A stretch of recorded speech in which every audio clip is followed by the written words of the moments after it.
Maaliif akkas taatee namaan jedha namni gaa'is istaayiliitti rifeensa miiccatan jijjiiruudha malee waan biraa miti irrifatiina. Viidiyoo kana immoo gaxumuraatti ilaaluu yaala. Akkasuma immoo laayikii gochuun jalqabaa. Viidiyoon kun baay'ee tokko na jalaa kufee baariyaaliin isaa gadi bu'ee jira. Na jibbitanii na dagattanii na irraanfattan ta'een beeku qaba. Kanaafuu asnatti deebi'aa siniin jechuu fi rifeensi koo samoona kana addunyaa manni keessa yeroo kanadhee isinitti himuu hin danda'u. Sababni isaa yeroo ittiin irraa kukkutuu irra darbeetu baay'ee luqqaa buqqaa lafa namaatii jira. Amma kana irraa kukkutuudhaafini ka'eeti jira jechuudha. Isa duratti oolmaa koo isinitti agarsiisee itti aansuun immoo gara rifeensaatti darbina. Nageenyi keessan badhaadha miti nuti nagaa keenya baga nagaa taatan baga jiraattanii jechaati. Eegaas kana yeroon ka'u isa duratti wayyaa miicee maashinitti wayyaa miicee gaaniin beektanii miti yeroo isin beektu. Isatti miicee kanarraa fi harkaan kaalsii miicee kaalsiin maashinii keessatti hin bahu. Achiin booda zayitii yookaan immoo qibaatii otoo miiceen dibachuu qabu dibadhee ofirra oolchii baay'ee moistiraayizii godhee sukkuumee ture. Achii amma kana immoo haaluma argitan kanaan filee miicuufan deema. Ergan filee miicee booda istishuwaarii godhee maal godhee immoo irraa kukkutuu fi eega har'a irraan kukkutuuf iddoo akkasinitti hin heeranne. Paartituu isaa boran sinii fida. Arrammoo maalirra akka ga'e dhaabatee haga xumuraatti ilaala. Gebeekiin gara biyyaatti gallaanii of gattee of dagattee maatti jirti. Akkan janna rifeensa kunuunsuu dhiisee hin dhiisu yoomiyyuu taanaanii garuu akka achitti ta'uu didee baay'ee tokko jitti biizii ta'ee yeroo sana daddabarsaa irra fakkaata. Kanas ta'u sana kunoo deebi'eetiin jira. Innaa qimamochee amma kan lallaafee dura istishuwaariitiin hin filee raayyuuti malee rifeensi koo amma kana kan lallaafne ni beektu jechuudha. Baay'een keessanii warri haaraa taatan immoo gadi buutanii hordofuutii dandeessu. Otoo hin miicin durattis rifeensa keenya filuudha qabna dirqama. Sababni isaayyuu booda bishaan keessa yeroo galuu wal xaaxee akka tokko wal keessa babbaadeen rakkisuu danda'a. Rifeensa keenya hubuu danda'a waan ta'eefuu filuun dirqama jechuudhaan inaan fila. Haala kanaan ergan filee xumuree booddee miicuufan deemaa jechuudha. Shintibeetii keessatti miicaan ture baay'inaani. Har'a immoo diida aduu keessatti miicuudhaaf jechuudha gadi jedhee miicuufi. Sagaleen immoo namira rabba shootee ijaaf qalbiirraa naambisaa dhiifamanaa godhaa. Kan buna akaa'ullee jira. Kan bilbila haasa'ullee jira. Saaneenillee inni duutti jechuudha. Amma kana gamaanis gamasiinis miicee xumuree xiyyoomti isaallee akkatti cifarfari jedhee nama jibbisiisuu irratti guddate jechuudha.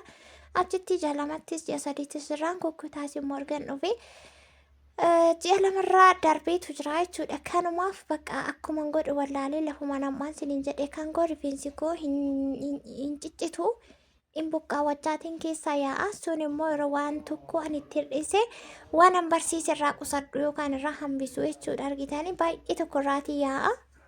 Yeroon irraa kukkuturra dabarsuu koo dogoggora guddaan godhee egaa warri rifeensi keessan lakkuu yookaan mantaa jedhamu qabullee rifeensi lakkuu qabu caafeensaa yeroo yerootti irraan ciccitu taanaanii akka hin guddannee gadi quummansaa jechuudha. Kanaaf rifeensa irraa kukkutuun faayidaa baay'ee qaba. Hiriinnis akka saffisuu, akka wal qixxaatu, akka yabbatu, bakka hin biqilillee akka biqilaa deemu taasisaa jechuudha. Kanan ofirratti kanan mirkaneessudha. Yeroo hundumaa kanan isinitti himu.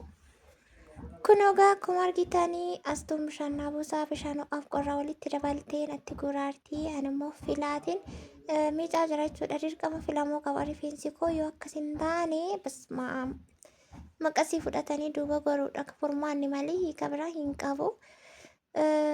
Shaamboollee qibaateellee ergan gara biyyaatti dhufee kan biraa hin binnisuma fayyadamaan jira.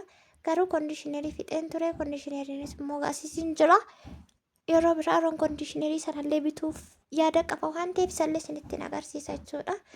Kunoo shaamboo isa kanaa jechuudha. Shaamboo haaniiti. Fooliinsa baay'ee namatti tole. Shaamboo kana baay'een keessan ni beektu. Kuni kanan achi fidadhee dhufe. Kunoo amma kanatti dibaan jira jechuudha shaamboo. Asteer garuu akka yaada ishee ilaalutti tonkolii wayiin irratti yaadaa jirti. Sodaatti meesti malee bishaan natti naquuf akkasitti yaadaa jirti natti fakkaata. Garuu natti immoo hin naqne. Kunoo akkasitti miicaa jira jechuudha. Bakka kanatti baay'een keessanii qoricha foroforii nutti himii warri jettan anuun beeku. Qoricha foroforii hammasaa kan salphisu jechuudha. Ani kan fiikootti fayyadamee foroforiin baay'ee tokko na rakkisa. Shaamboo shaawoldarii jechuudha. Kan loomirraa hojjetame shaamboo shaawoldarii baay'een keessanii beektu suni baay'ee gaariidha. Na fayyadeera naani. isatti fayyadamuudhaan akkasuma immoo qibaatii ciqaa yookaan isa dhoqqee gara buqqee mataa keessaniitti hin deebiina warri foroforii qabdanii maaliif inni suni foroforiin suni akka baay'atu taasisaa jechuudha. Yeroo baay'eetti deddeebitanii kan fayyadamtanidha yoo ta'e. Qibaatii isa ciqaa sanaa yoo fayyadamuu barbaaddanii caafii isaarratti akka hin goggogne fayyadamtanii jalqaba isaarratti immoo fasaashii yoo fayyadamtan malee foroforiif baay'ee wal jaallatu. Foroforii fi qibaatiin inni dhoqqee yookaan ciqaan sun baay'ee tokko wal jaallatu. Sanarraa of eeggadhaa. Hagasaa salphifachuu dandeessu. Kanarraa kan hafe immoo kan ittiin filattanillee miicootii qabdu jechuudha. Isarratti filattan boru yeroo filtan deebistanii keessaa qulqulleessitanii miicoo qabdu. Maaliif isuma tochitti deebi'ee sanyiin isaa baay'achaa wal horaa deema waan ta'eef foroforiin jechuudha. Isa kanaan isiniin jedha. Kan kanarraa hafe immoo isuma jakeessan irraa waan anfiikootti fayyadamu isinuu argaa jirtu waan ta'eef akka inni godhetti yoo gootanii inuma faayidaa argattu inuma jijjiiramaa jedheetiin itti amananii akka kootti jechuudha. Kun akkuma argaa jirtan amma miica bakka miicee muusaaji godhee shaambooroo lamaan itti dibee sirriitti akka qulqullaa'ee bahu waan hin barbaadeefi jechuudha. Amma kukkutuutti isinitti hin agarsiisu maaliif viidiyoon ni dheerata. Yeroon irraa kukkutu immoo paartii 2 isaan isinii qabadhee dhufaa jechuudha. Kanarraa kan hafe immoo isa kana laayikii sheerii godhaa. Viidiyoo vaayiraaliin isaa akka bahutti yeroo laayikii gootanii sheerii ta'aa deema waan ta'eef pilees laayikii godhaame baay'een keessan gadi bu'u ilaaltanii ma baatu viidiyoon koo baay'ee gadi bu'ee na jalaa kufee jira jechuudha. Kanaaf isiniin na barbaachisa. Biraan hafiina duubatti nambisiinaa gara fuulduraatti oofa. Warri haaraa taatan immoo sabskiraayib gochuutiin gara maatii keenyaatti dabalamaa isiniin jechuutiin barbaada. Rifeensi yeroo miicamu filamu baay'ee tokko gaariidha. Inni alatti ba'uu barbaadu qoshaasha wajjiniin alatti ba'an nafuu barbaade immoo hin hafaachuudha malee. Rifeensa filuu harka keessa qabattanii inni ciccitaansaa, inni guduunfamaansaa, inni quraan nyaamaan qixxa lamaanitti guduunfamee ciccicha farfar jedhee nama jibbisiisa. Namoonni tokko tokko rifeensi isaanii qixxa lamaan saba qagaa achitti agaa ta'ee daabbayee naan filamuu akkas naan ta'u sana naan ta'u kan jedhan baay'eetu jiru jechuudha. Kuni ta'uun qabu. Rifeensa keenya yoomiyyuu taanaan gaafa fillu sirriitti bitintinni goonee keessa isaaf duuba isaa walitti baasuudhaan fillee kan taa'u barbaadu irraa hafee ta'a. Kan taa'uu hin barbaanne immoo yoomiifuu hin buqqaame tiire buqqa'ee baduu wayya malee kosii baatanii deemuun gaarii dhedhee yaadan akka kootti.